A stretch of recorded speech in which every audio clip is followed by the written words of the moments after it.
Hi, I'm Stacy Hyde and I'm back for another episode of Better Financial Health in 15 minutes or less. And today I want to talk about something that comes up a lot in meetings that we have at client workplaces.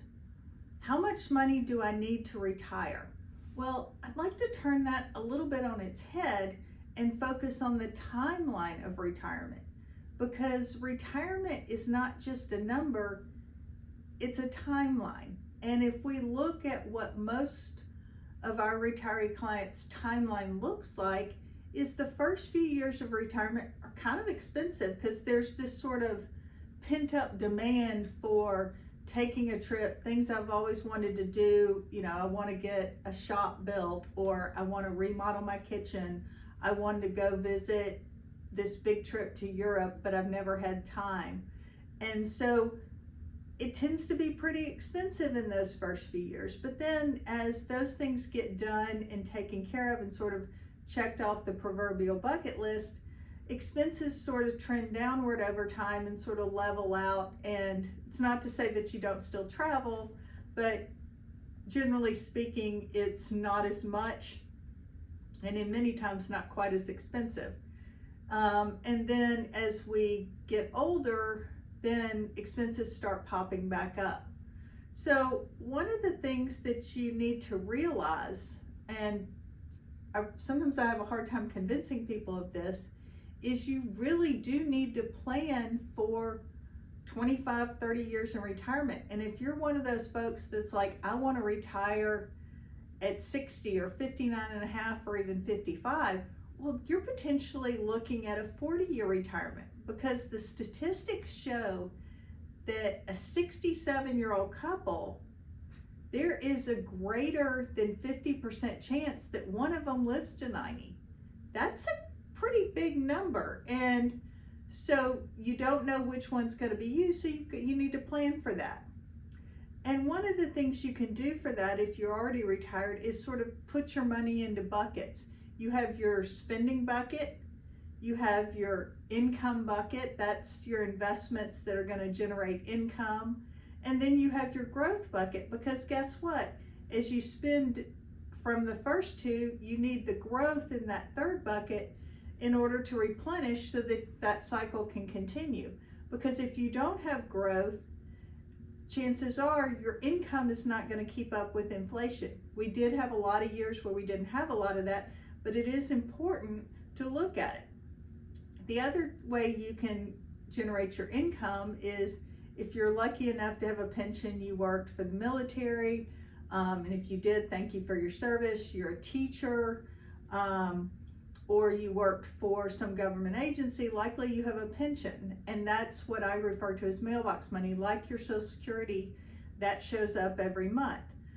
Some people will look at annuities. Just understand those have trade-offs. Most annuities don't increase with inflation, but most pensions don't either, unless you worked for a government agency or the military. Those will have an inflation adjustment in most cases.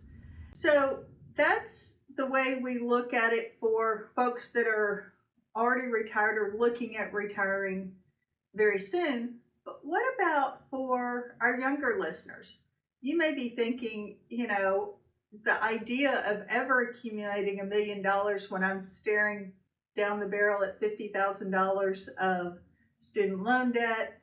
I can't even imagine saving for a house. I've got a car payment and I'm upside down on my car.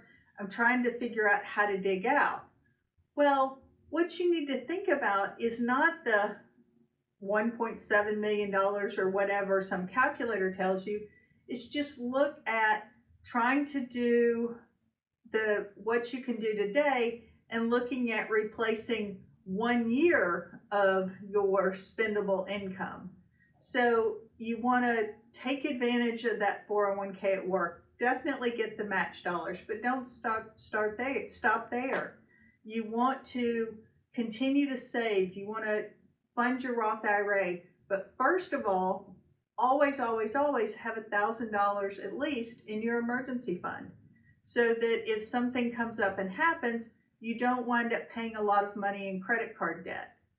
And because I cannot pass up this opportunity, because I'm just amazed at the people who think that they have to carry a balance on their credit card in order to have perfect credit.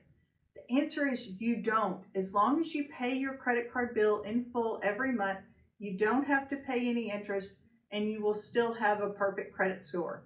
It's more important that you pay your bills on time and you don't carry a big balance relative to your credit limit. That's what factors into your credit score. So just do those little things.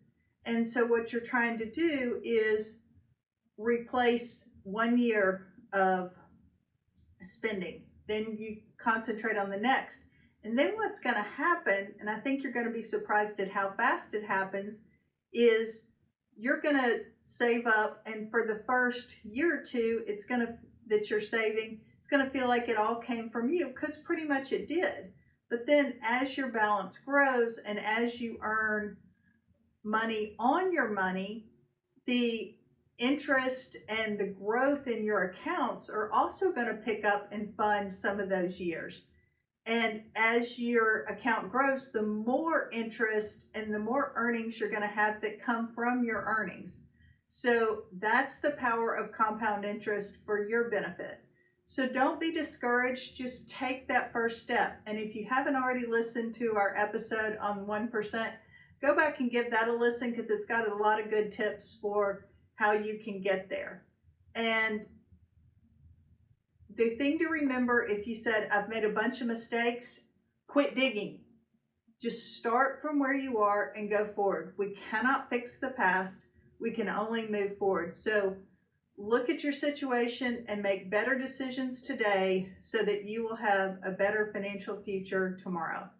Thanks for tuning in. This has been another episode of Better Financial Health in 15 Minutes or Less.